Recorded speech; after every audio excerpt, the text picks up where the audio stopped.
we found that there were several matters that the Supreme Court had required changes to were not incorporated in the list of amendments. That is a very serious matter, because if it was carried without those amendments, there would have been a question as to whether that is law.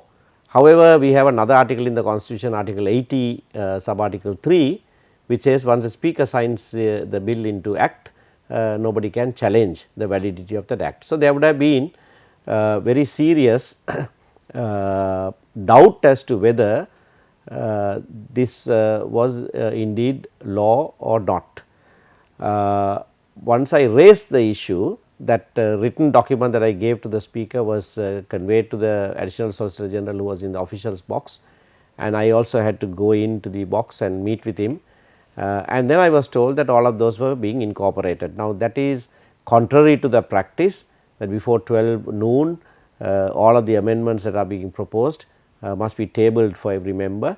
That had been violated. Nevertheless, they said they were incorporating them. We will meet the speaker and urge him not to sign the bill into a law yet, until we sit down and compare the Supreme Court's determination along with the amendments that were passed yesterday. A law has to be certain, otherwise there cannot be rule of law. Rule of law must not discriminate between persons. When there is ambiguity, you can selectively apply the law to different people in different ways. Different activities can be said to be offences one day, not an offence another day. So, this kind of doubt with regard to this law, it is an impractical law.